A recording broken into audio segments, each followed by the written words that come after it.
Universidade de Brasília, Faculdade de Tecnologia, curso de Engenharia de Produção. Autores: Daniela Nardoni, Rafaela Bernardes, Leonardo da Azevedo, Vitor Abranches. A água é indispensável à vida e é a base de muitas atividades econômicas e sociais existentes, como a agricultura, abastecimento, geração energética, atividades industriais, pecuária, transportes, entre outros. A água doce, salinidade próxima a zero, é encontrada em menos de 3% do total desse recurso. Por isso, deve-se haver uma preocupação sólida sobre o sistema de gerenciamento de recursos hídricos, políticas de proteção hídrica, para que haja uma garantia de manutenção de qualidade e quantidade desse bem. O projeto tem como propósito um estudo sobre as crises hídricas e suas possíveis soluções.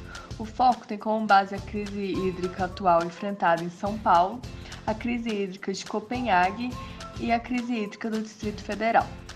Por meio da realização de pesquisas e utilizando documentos de importância mundial, como a Agenda 21 sobre sustentabilidade, foi realizado um projeto que visa a maior compreensão de crises hídricas. O histórico foi avaliado, assim como as causas das escassez hídricas, focadas em 3 aspectos: estresse hidráulico, carência e crise da água. O trabalho foi realizado por um grupo de 4 alunos, com auxílio do professor João Melo e o professor Osmar de Araújo, e de monitores, por meio da análise de conteúdos da Agenda 21, do PMBOK, de blogs indicados na internet, além da metodologia de Design Thinking. Foi produzido uma súmula, um pôster e um vídeo, apresentando seus resultados.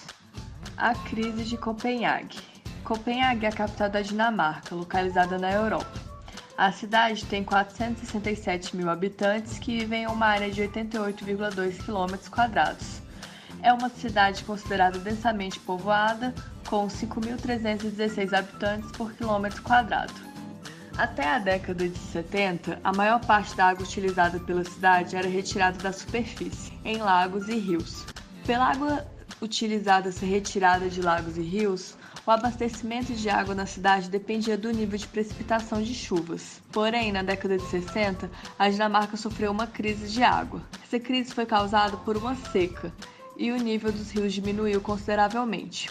Foi a partir de então que o governo dinamarquês resolveu fazer uma ampla reforma que aconteceu nos últimos 30 anos.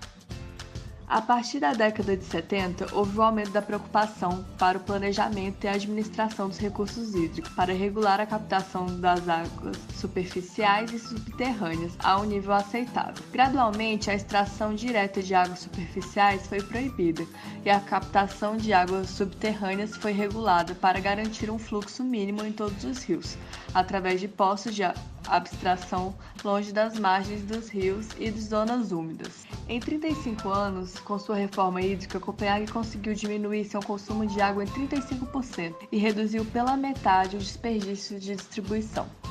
Para isso, Copenhague adotou algumas medidas, como a divulgação pública sobre os hábitos de consumo e o valor da água potável, iniciativas didáticas para crianças em idade escolar, incluindo uma oficina de água permanente, o encontro com diversos stakeholders, como empresas, indústrias e comerciantes, checagem de vazamentos e perdas de água no sistema público de distribuição, instalação de contadores de águas individuais, mostrando o consumo individual real, tubulações urbanas estão em constante renovação, testes sistemáticos de vazamentos são realizados durante todo o ano.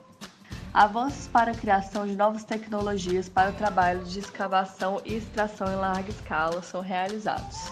Existe o repasse do custo real da água para os consumidores, o chamado preço cheio da água. E também houve um aumento da eficiência do sistema de distribuição. Se o desperdício de água por vazamentos for maior que 10%, a empresa distribuidora não pode repassar as taxas aos consumidores e tem que pagá-las ao governo. A crise em São Paulo. A atual crise hídrica de São Paulo é o resultado de diversos fatores que se acumularam durante anos, como a falta de planejamento e o mau gerenciamento, levando à escassez hídrica vigente. A negligência por parte do Estado com a questão hídrica foi imensa. A falta de medidas eficazes para uma melhor gestão da água e a carência de instrução e conscientização sobre a verdadeira importância do recurso agravaram a situação. O problema hídrico em São Paulo por muito tempo foi justificado pelo clima seco da região em determinadas épocas. Apesar das condições climáticas anormais, a crise hídrica e os problemas de abastecimento em São Paulo são causados também pela falta de eficiência do sistema do Estado.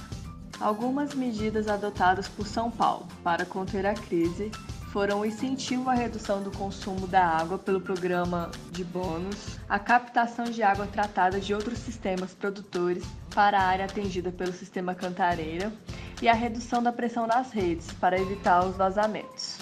Conclusão: atualmente, a crise tem atingido diversas cidades do mundo inteiro, gerando um estado de alerta e fazendo com que governos e população tenham que ter atitudes sobre o assunto.